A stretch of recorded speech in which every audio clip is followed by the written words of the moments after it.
Being part of this program makes me feel like I'm right at home.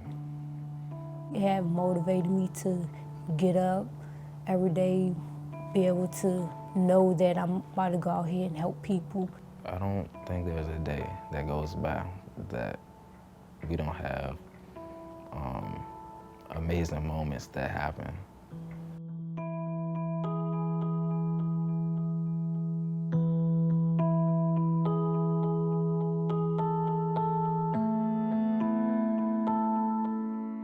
I think this project is transformational because every ripple of this is sort of impacting things that we see and probably even more things that we don't see. My name is Christy Whitfield, and I am the director of the Department of Small and Local Business Development. We had put out this RFP saying that there are grants available to help solve the problem of the food desert and healthy food solutions east of the river. Community Connections was one of the winners of this grant. I think because their approach was so comprehensive. I think the fact that you are not only solving a problem of a food desert, but also helping train people and learning how to move food from sort of farm to table is one of the things that made them one of our top competitors for this funding. The Ward 8 Speedy Greens program has two primary goals. The first goal is we are addressing food insecurity specifically in Ward 8 in the District of Columbia through the establishing of several produce stands at sites that we set up as new access points for food. And that's the first goal. The second goal is to equip young adults being served at Community Connections with the training space to learn a variety of hard and soft skills. This whole initiative is in a broader context of really looking at food deserts across the city, and we knew that there was a real need east of the river for different and sort of innovative healthy food choices. And the Speedy Greens is the perfect answer to this problem by bringing healthy food, but and from our perspective, it has the additional benefit of helping train people in the food industry as they're learning how to process and move this food. I mean, I think the question would be like, if we hadn't funded them, how could you have not funded this? This is amazing work being done by this organization.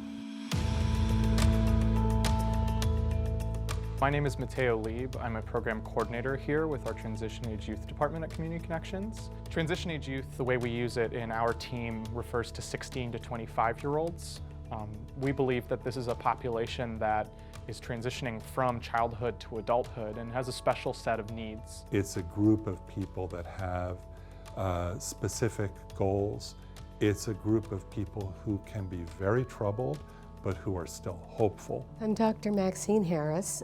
I'm the CEO here at Community Connections.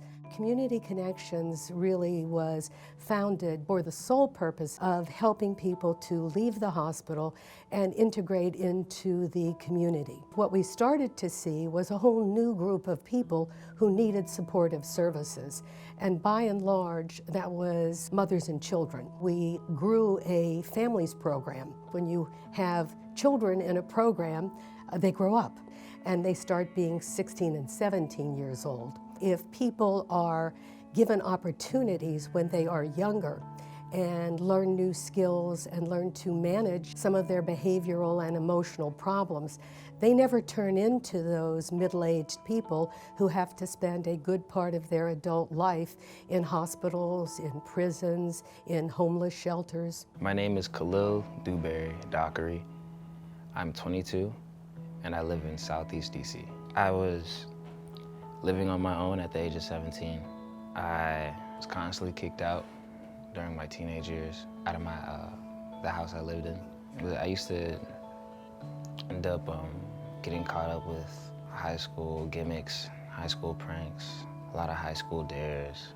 That got me to basically having bad relationships. I used to have a lot of bad relationships. My name is Shaquilla James. I am 25 years old and I live in Ward 8. The struggle of my mother going to school, making sure we go to school and trying to work was a little difficult, but she had the assistance from my grandmother, which made it a little bit easier for her. My name is Orlando Lowry. I'm 23 years old and I live in Washington, DC. My background, I live by myself My family, they have another house in Kettering. They stay out there.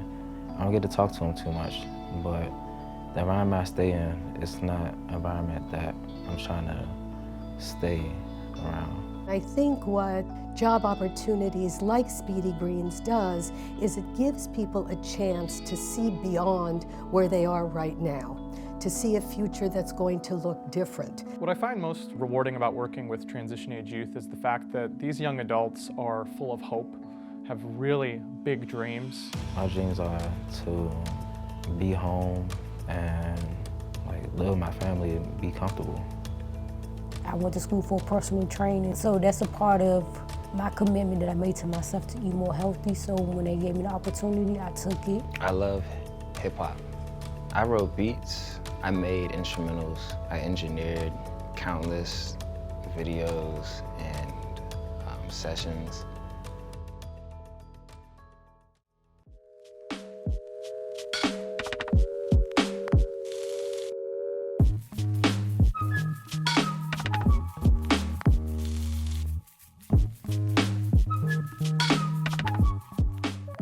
Food desert to me means a barren wasteland to the natives and the local communities nearby. If you've never had an EBT card or know how to even use shopping, people sometimes just try to go to a shelter just to get some warm cooked food.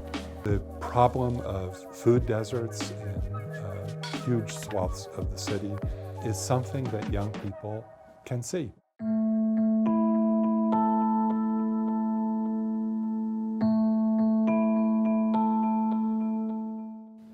Assistance, cooperation, collaboration is more than welcome because it meets the needs of so many people in our community. To specifically provide fresh produce and knowing that statement is made to them every week that we have something fresh for you and we care for you and we love you, that's an added bonus to the already positive experience of being fulfilled and serving others. There's only one market around here for miles. What made me show up here is I want to help Ward 8 out, eat fresh produce. That's pretty much it. That's why I'm here, to help people eat better. I'm Courtney R. Snowden, Deputy Mayor for Greater Economic Opportunity in my hometown of Washington, D.C. Food access is an issue that we have been hyper-focused on in the Bowser administration. One, because many wards across the city have amazing access to food, and yet that is not what every resident of Ward 7 or Ward 8 have today.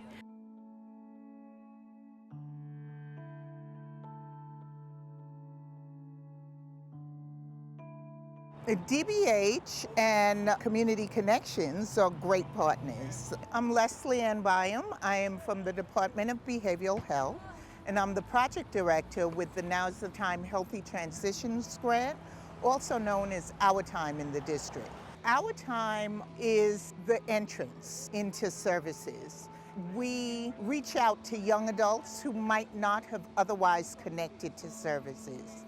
Once an individual comes through the door of Community Connections, they're met with a transition specialist. That individual works very closely with them to kind of really understand what kind of services would be best for them. The transition facilitator might suggest, hey, we've got this program for you. What do you think about digging in dirt? What do you think about growing your own produce? What do you think about selling even that produce? Then the transition specialist helps make that connection for the young person, moving them along the continuum and placing them in that Youth Blossom program. And once that process is finished, then they transition over to Speedy Greens. We hope that this in turn will empower them to pursue careers in the fields of their choice, or alternatively, to learn more about entrepreneurship and how they can take ownership of their own business futures through the establishment of their own businesses. One of the really amazing moments I saw was when the young adults started to get to know each other and refer to each other as family members. It's a family. It's a place for interest, and it's a place we get down and dirty. It's an awesome place of work. I didn't know that I can make a type of impact that we all have made as a team. Brianna, Khalil, Shaquilla, all of us.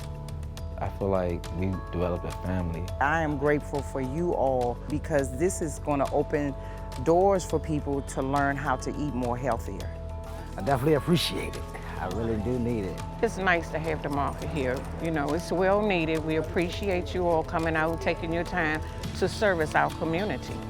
We need more partners to step up. Now, funding isn't unlimited, but we as a government and Mayor Bowser is incredibly committed to making sure that organizations like Speedy Greens can continue to do this important work. We're changing the lives of young people that are learning about the business of food. We're changing the lives of people who are getting access to healthy food. And we're changing communities and perceptions of communities. So the ripples of this program sort of, are far-reaching in ways that we may not have contemplated at the beginning, but I think that are deeply impactful.